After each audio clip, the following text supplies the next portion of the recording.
Pessoal, tudo bem com vocês? Espero que sim. Continuando as nossas aulas de Idade Média, na aula de hoje nós vamos iniciar o período da chamada Baixa Idade Média. Como nós já destacamos anteriormente, esse é um período que vai do século do século XI ao século XV. Né?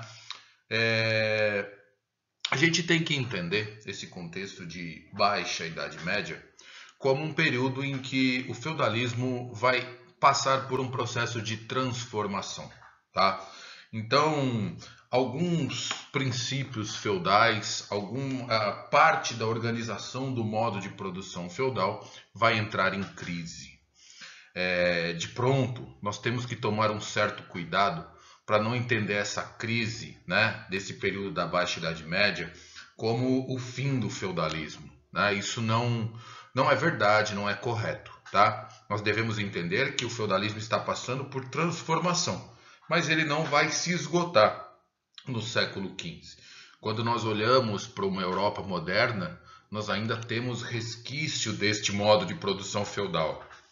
Nós temos um modo de produção capitalista emergindo na era moderna, mas as bases, alguns nortes do feudalismo ainda estarão presentes na era moderna. Por exemplo, aquela estrutura, os privilégios feudais dentro de uma organização social, por exemplo. Tá? Então a primeira coisa que a gente tem que deixar muito claro é que a Baixa Idade Média representa a transformação desses princípios feudais. E nós veremos esta transformação. Né? Veremos a transformação de base econômica, a transformação de base social, a transformação de ordem política, tá certo? Então é isso o que vai acontecer em linhas gerais durante esse período conhecido como Baixa Idade Média. Aqui eu coloquei para vocês um panorama geral daquilo que nós iremos trabalhar nesse período de Baixa Idade Média. Tá? Então, alguns fatores que estavam entrando num processo de esgotamento nesse período que vai do século XI ao século XV. Por exemplo, o esgotamento econômico. Né? O esgotamento econômico ele se faz presente por meio de uma série de crises de fome, não é uma única crise em um único lugar, né? Durante toda a Baixa Idade Média nós teremos picos maiores ou menores de fome na Europa Ocidental, tá? Então não é um único momento, uma única grande crise, ok? Trabalharemos as cruzadas, que tem uma significância muito grande nesse contexto de Baixa Idade Média. Né? A partir das cruzadas nós teremos muitas transformações acontecendo, principalmente de ordem econômica e até mesmo de ordem social, com um novo grupo social emergindo, né? A chamada burguesia. Tá? A retomada do comércio e da vida urbana a partir desse contexto cruzadista. E na aula de hoje nós provavelmente trabalharemos até a retomada do comércio, ficando para uma segunda parte, esse momento em que nós trataremos da vida urbana, do surgimento deste novo grupo social, né, das características da burguesia e das guerras e revoltas populares, aqui já finalizando a nossa aula na chamada crise do século XIV, tá certo? Então, estes fatores são os principais fatores que nós discutiremos durante essa aula sobre o período de Baixa Idade Média. Muito bem, iniciando então as tratativas sobre esse período, a gente vai de cara tratar do aspecto econômico, né? A grande fome feudal, digamos assim. Nós devemos iniciar essa análise a partir do fim das guerras, fim entre aspas, né, das guerras no Ocidente Europeu. A gente tem que lembrar que no século IX aconteceram as invasões tardias e entre o século IX e século X estas invasões cessam, né? Elas praticamente acabam. E também no contexto das guerras civis. Quando a gente fala de guerra civil, eu estou falando da guerra entre os três irmãos, Carlos o Calvo, Luís o Germânico e Lotário, né, que duelaram para disputar o trono após a morte do Luís o Piedoso. Então, com o encerramento destas guerras, tanto as externas quanto as internas, nós teremos um processo de crescimento demográfico. As pessoas se sentem mais tranquilas, mais confortáveis, né? É como o momento atual, né? A taxa de natalidade tende a diminuir nesses momentos de grandes crises. As pessoas se sentem inseguras em relação a ter um filho, a como criar, como sustentar esse filho, né? Com o fim das guerras, então nós teremos um crescimento demográfico substancial no Ocidente europeu. Com isso, o que vai acontecer? Os feudos acabam superlotados.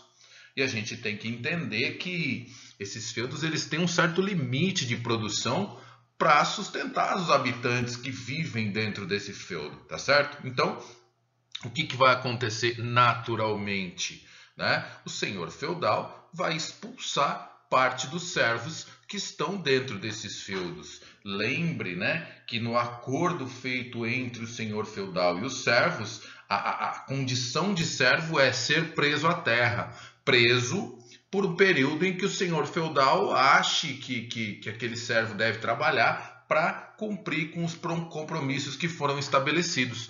Como o senhor feudal é que tem essa autoridade, esse senhor ele acaba expulsando aqueles servos que estão sobressalentes, digamos assim, dentro do feudo, né? Vai ficar com um número e que a produção daquele feudo possa sustentar naquele momento. Tá? Então, o que vai acontecer com estes servos, né, que estão sendo expulsos dos feudos entre os séculos 9 e 10? Esses servos eles vão migrar, né, para aquelas cidades, as cidades que foram abandonadas. Lembrem que as cidades elas não desaparecem por completo. Muitas cidades elas são abandonadas diante da insegurança, das invasões tardias. Então os servos vão migrar para essas cidades e vão começar a fazer o que ali para sobreviver? O que já era feito por alguns habitantes daquelas cidades: artesanato. Né? E aí você produz o artesanato, monta uma feirazinha ou, né, vai até a proximidade de um feudo e troca esse artesanato por alimento. Então estes servos que estão sendo expulsos vão adotar este modelo de vida dentro destas cidades abandonadas. E a gente não pode esquecer que estas cidades, a maior parte delas, elas foram cercadas de muros, né, para que pudessem ter uma segurança nesse contexto, né, de feudalismo. Né? Era inseguro você viver na cidade, não existia um poder central para garantir a segurança das pessoas. Então esse servo ele migra para essa cidade cercada de muro, que nós chamaremos de burgos. Então perceba que essa pessoa que está passando a viver na cidade nesse contexto, uma cidade cercada de muros, que nós chamaremos de burgos, é aquele que vai formar um novo grupo social, a chamada burguesia, tá certo? Além disso, muitos servos começam a dar início a um processo de fuga desses feudos. Por quê? Como diminui o número de habitantes nos feudos, os senhores feudais aumentam os impostos para poder fazer o quê?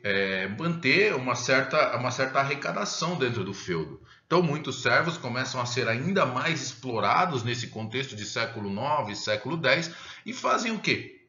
Começam a fugir destes feudos. Existia um costume feudal na época que dizia que se um homem fugisse de um senhor feudal e ficasse longe das garras desse senhor por 1 ano e 1 dia, ele estava livre. Então muitos servos acabam fugindo e migrando para estas cidades que estão sendo reocupadas neste contexto de crise, de fome feudal. Tá certo? Esse cenário de crise, né, ele vai levar o ser humano, quando ele está em momentos, né, passando por momentos de crises, de problemas, ele vai tentar acelerar algumas coisas ou criar algumas coisas para sanar essas crises. Né? A gente pode ver num contexto atual em que vacinas estão sendo produzidas em tempo recorde. Então, está se tentando produzir vacinas, né? Vacina em tempo recorde. Então o ser humano, nesse período de crise, de fome, ele vai tentar resolver o problema e vão até surgir, né, novas técnicas agrícolas, né, o arado, moinhos, charruas, a trelagem peitoral para os animais, que permite você usar o cavalo, né, na produção agrícola. Isso até melhora a produção agrícola, mas não resolve o problema por completo, né? Porque as técnicas são rudimentares. É nesse contexto de século X que a Europa começa a fazer o quê? Desmatar. Né? Se desmata e planta, desmata e planta. Mas os europeus olhavam para certas áreas, para certos terrenos, e não conseguiam ter técnicas suficientes para produzir nestas áreas. Né? Então, existiam alguns solos, alguns terrenos que eram inviáveis nesse contexto de século X para o europeu. Então, a solução pensada, né, para esse problema de produção, para esse problema de fome, de abastecimento, seria o quê? Buscar novas áreas de plantio. É nesse cenário que nós teremos a formação do chamado movimento cruzadista, né? Então, o europeu ele vai partir em direção ao leste, em direção ao oriente, em busca de novas terras, para tentar solucionar este problema, né? Que é um problema econômico relacionado à fome feudal, né? Um limite econômico, um limite de produção que gerou fome. Então, nós teremos o início desse chamado movimento cruzadista, tá certo? As cruzadas, elas foram eventos militares e religiosos que aconteceram entre 1096 e 1270, né? Nós não podemos nos esquecer nunca que nesse contexto de feudalismo, de Idade Média, a igreja tinha uma incidência muito grande sobre a sociedade, né? A religião tinha uma incidência muito grande. As pessoas acreditavam, aceitavam aquilo que era transmitido pela igreja. A igreja tinha um poder de voz muito grande sobre a sociedade europeia ocidental, né? Então, a igreja, a grande senhora feudal, a maior detentora de terras e a detentora do poder intelectual, do controle sobre a sociedade europeia ocidental, ela vai acabar convocando, né, o Papa, um cara chamado Urbano II, no ano de 1095, ele vai, no concílio de Clermont-Ferrand, convocar estes eventos, as cruzadas. Quais os argumentos que o Papa vai utilizar para isso? Ele vai dizer que a fome, né, que os europeus ocidentais estavam tendo que enfrentar, ela era resultado de um castigo divino. Um castigo que assolava os europeus por conta, né, dos muçulmanos que estavam dominando territórios, que estavam ocupando territórios, né, e diminuindo a incidência das ideias cristãs, e da divisão da Igreja Católica. A gente tem que lembrar aqui do cisma do Oriente, né? A Igreja dividida em 1054 em Igreja Católica Apostólica Romana e Igreja Ortodoxa. Então o Papa vai usar esse argumento teológico para justificar estes eventos militares. Note que é a igreja que tem que dar a solução. É a igreja que tem o poder de mando sobre toda aquela estrutura social que nós vimos na aula de Alta Idade Média. Então, como superar a crise de fome? Espalhando a palavra de Cristo, né? Como eu disse para vocês, um elemento teológico muito forte. A cidade de Jerusalém, então, né, um grande centro religioso para cristãos, muçulmanos e judeus, que estava sob controle dos muçulmanos a essa altura, deveria ser retomada pelos cristãos. Agora vem um problema, né? Imagine você sair da França, da Inglaterra, do Ocidente europeu, atravessar toda a Europa Ocidental e chegar ao Oriente. Era extremamente arriscado, extremamente penoso. Os relatos que existem da época são relatos super cruéis, né? De falta d'água, de falta de alimento, né? Prática do canibalismo, porque as pessoas começaram a passar fome, algumas pessoas chegavam a tomar urina, né, pela falta de água. Então, é uma travessia super difícil, super complexa, né? Então, como convencer as pessoas, os grupos sociais, de que eles deveriam participar das cruzadas? A nobreza tinha um motivo simples, né? Conquistar terras no Oriente seria aumentar, né, o próprio poder, aumentar as terras sob seu controle, e isso por si só já justificava a participação da nobreza, sem contar que a nobreza ela é guerreira, né? A nobreza vive para a guerra dentro daquela estrutura feudal, ok? Como convencer servos e homens livres, né? Servos e aquelas pessoas que fugiram, né, dos feudos, prometendo a indulgência plena.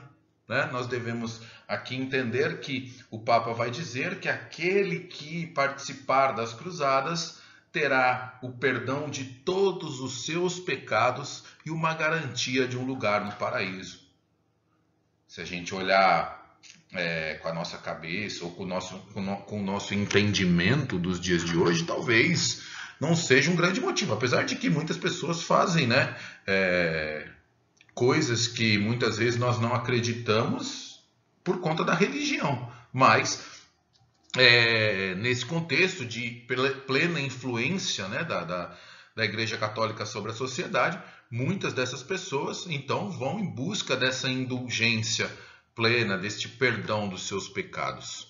Porque esse novo segmento social, né, aquelas pessoas que moram nos burgos, os chamados burgueses, poderiam ou desejariam participar das cruzadas por conta do interesse comercial, né? Muitos produtos que na antiguidade chegavam ao Ocidente europeu, nesse contexto de feudalismo, eram produtos raros, né? As chamadas especiarias, né? Cravo, canela, noz moscada, açúcar, pimenta do reino, a seda chinesa, né? São produtos desejados, produtos que não faziam parte da realidade europeia ocidental. Neste momento de século XI, século XII. Então, estes burgueses têm interesse em adquirir estes produtos no Oriente. Note que a gente tem que tomar um certo cuidado. Algumas pessoas vão dizer para a gente que as especiarias serviam para mascarar o gosto podre dos alimentos, ou a especiaria, né, ela evitava o apodrecimento. Nada disso é verdade, né, gente? Você comer comida podre, mesmo que você coloque muita pimenta ou qualquer outro tempero, o gosto vai estar ali, né? Cá entre nós ele não vai desaparecer. Mas a especiaria é algo raro. A especiaria é algo que dá prestígio, né? Você ter essa especiaria é uma espécie de ostentação, de poder. Então, se você olhar até os dias de hoje, se a gente for até um supermercado, por exemplo, e olhar para um pacotinho de canela, de pimenta do reino, algo do tipo, custa ali 4, 5 reais. Quantos gramas? 4, 5 gramas? Quanto dá 1 quilo disso? Quanto dá 1 tonelada? Então, até os dias de hoje, esses temperos têm sim um alto valor, tá? Mas nesse contexto, ele dá prestígio, né? E esses comerciantes, eles vão em busca destes produtos que dão destaque, que dão prestígio, para obter lucros no Ocidente. E percebam que agora estas viagens elas são menos arriscadas para esses comerciantes. As cruzadas são expedições militares, então eles vão para o Oriente fortalecidos, tá certo? Então, muitos comerciantes, muitos burgueses vão atrás desses produtos para revender no Ocidente europeu e ganhar muito dinheiro em cima disso. Muito bem, tratando ainda das cruzadas, elas vão ter um papel determinante nas relações econômicas. Elas então vão promover,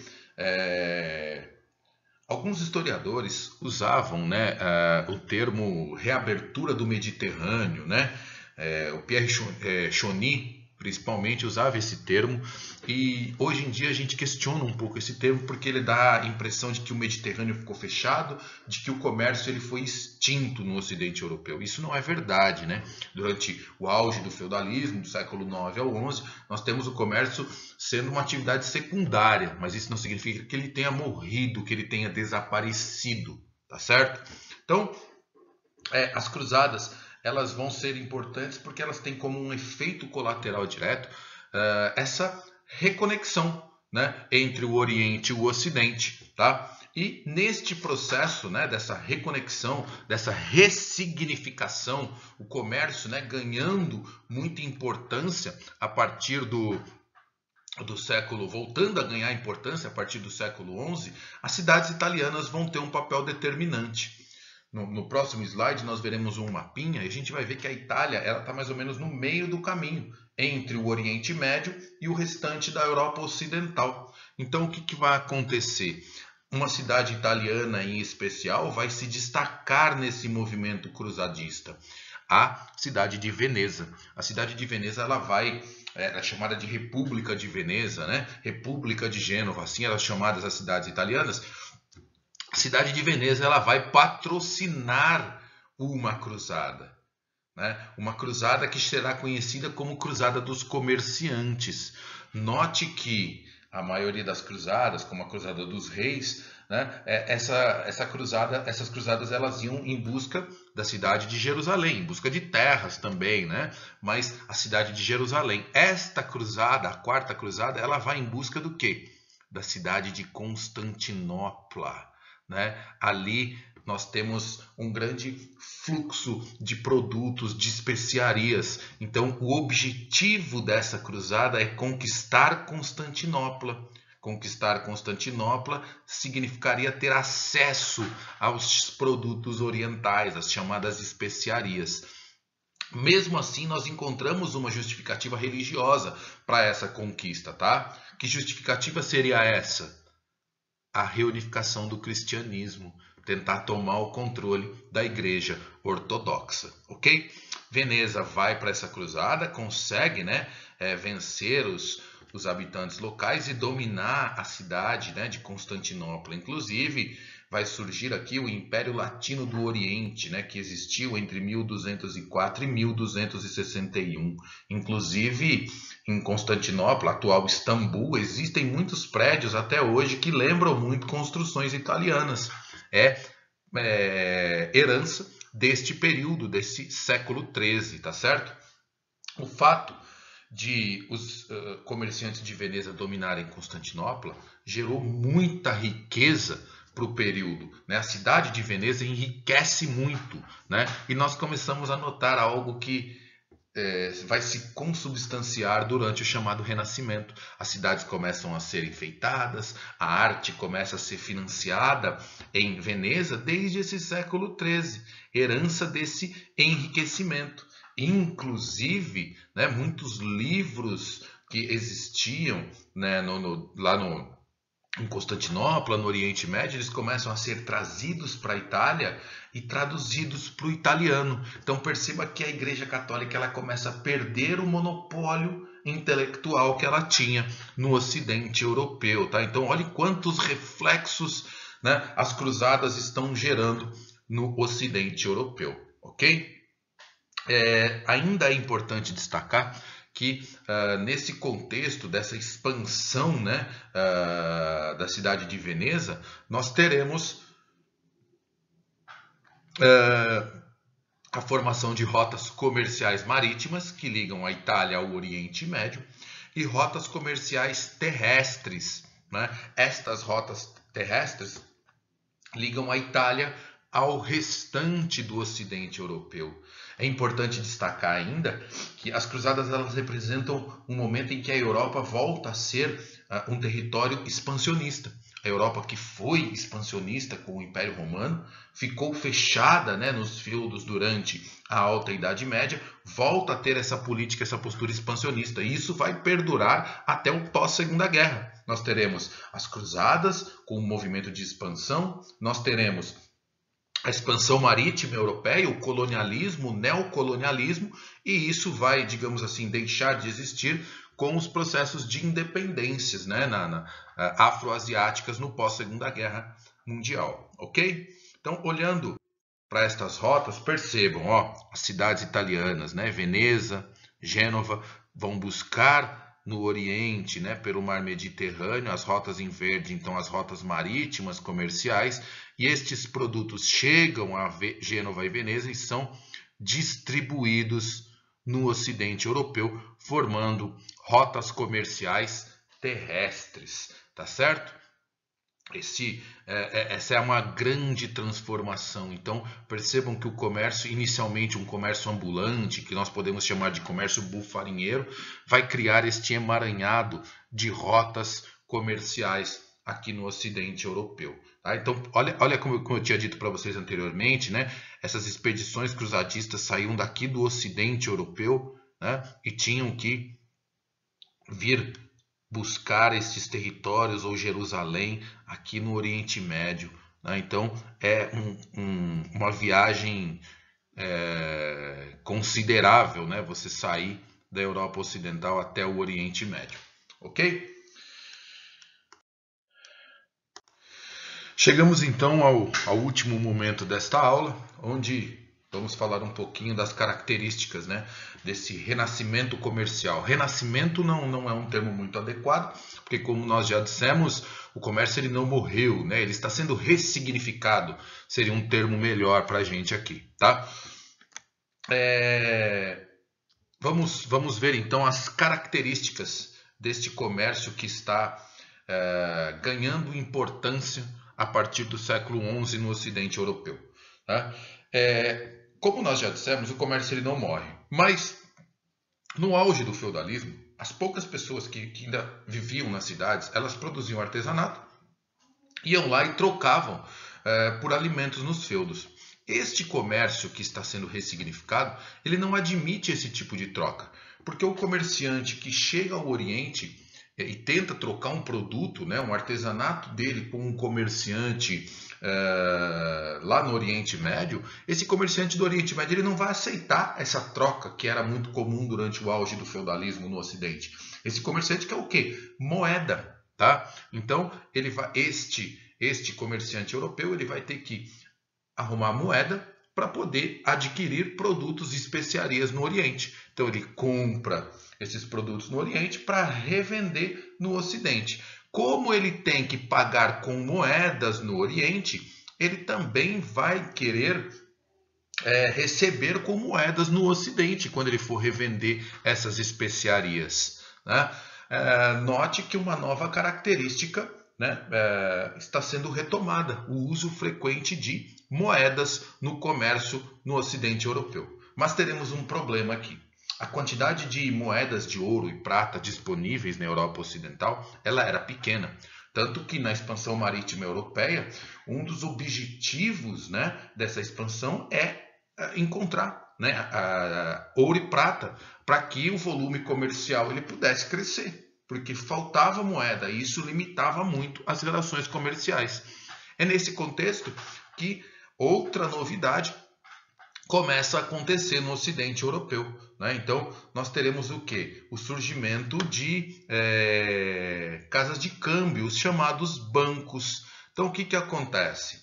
Um comerciante ele não tem a moeda num primeiro momento. O que ele faz? Ele procura, né, uma casa de câmbio, pega moedas como empréstimo, um exemplo, 20 moedas de ouro, como empréstimo, assina um documento. Olha lá, outra coisa que volta, né, a existir, o documento escrito, né? Assina um documento, um compromisso, dizendo que ele vai pagar 10%, né, de juros sobre essas moedas. Ou seja, ele emprestou 20, vai pagar 22 moedas, tá certo? E ele pega estas moedas e vai comprar produtos para poder revender. E é nesse cenário que muitos outros comerciantes, eles também são clientes desses bancos, deixam lá as suas moedas depositadas nesse banco, né? Esses bancos pagam, né, alguns juros também para esse comerciante que deposita a moeda lá, tá? Então, são relações que estão sendo reconstruídas no Ocidente Europeu. A Igreja condena muito essa prática que ela vai chamar de usura, né? O empréstimo de dinheiro a juros. Por quê? Porque a igreja detinha um grande monopólio econômico por meio da terra. E agora ela está vendo surgir um grupo que não tem terra, mas que por meio do comércio consegue adquirir produto econômico, tá? Outra grande mudança que virá a partir desse processo de ressignificação do comércio vai ser a questão da centralização política. Imagine você, né, ter que se aventurar em grandes viagens para tentar conseguir produtos comerciais e revender esses produtos dentro de toda a Europa. As estradas eram inseguras, os impostos pagos variavam de espaço para espaço, de feudo para feudo. Isso atrapalha muito o comércio, né? Então nós veremos muitos comerciantes ou muitas cidades fazendo o quê? Procurando reis ou nobres extremamente poderosos e fazendo acordos com estes reis e com estes nobres poderosos. Eu pago para você uma quantia de dinheiro anual e você diz que eu tenho autorização para circular pelo seu território, pagando somente impostos para você, com uma única moeda, e você escrevendo leis que garantem a minha segurança. Esses documentos que os comerciantes estão comprando, né, destes reis, nós chamaremos de cartas de franquia. E estes reis, por sua vez, eles vão pegar esse dinheiro que eles estão recebendo, né, por meio desses documentos que eles estão vendendo aos comerciantes e vão fortalecer os seus exércitos. E assim o rei vai ter força militar para iniciar um processo de centralização política, né? Com isso, os comerciantes vão conseguir unificação de moedas, pesos, medidas, impostos e segurança, o que vai facilitar e vai viabilizar muito o comércio no Ocidente europeu, ok? Isso tudo, gente, essas transformações, elas estão acontecendo ao longo dos séculos 11, 12, 13. Né? Para fechar a nossa aula de hoje, vale destacar que no século 13, aquela questão da fome ela foi, digamos assim, resolvida, pelo menos temporariamente na Europa. Por quê? Esse contato que os europeus ocidentais tiveram com os muçulmanos do Oriente, nós vimos, né, chegamos a citar em aulas passadas que esses muçulmanos tinham muito conhecimento que eles adquiriram por conta da herança, né, do mundo grego que ficou naquela região. Esses muçulmanos, esses árabes, vão ensinar muitas técnicas de irrigação e de trabalho do solo para os europeus ocidentais. Então, solos que eram ignorados, como eu disse anteriormente, lá no século 9, 10, 11... né, terrenos que eram ignorados, que os europeus não conseguiam produzir neles, eles vão passar a ser utilizados. A produtividade agrícola vai aumentar e nós teremos a questão da fome sendo, pelo menos, findada, né? Não sei se esse talvez não seja um termo adequado, mas controlada, um termo melhor, nesse século XIII. Então nós chegamos ao século XIII com um processo de ressignificação do comércio já muito consubstanciado, um processo de centralização monárquica, um novo grupo social que é a burguesia, ok? Aparentemente, a Europa Ocidental caminhava para ter os seus problemas resolvidos, né? O que dá a impressão é que do século XIV em diante, essa nova realidade europeia teria continuidade sem grandes problemas. Não é o que vai acontecer, como nós veremos nas nossas próximas aulas, ok? Eu fico por aqui, um abraço e até a próxima aula.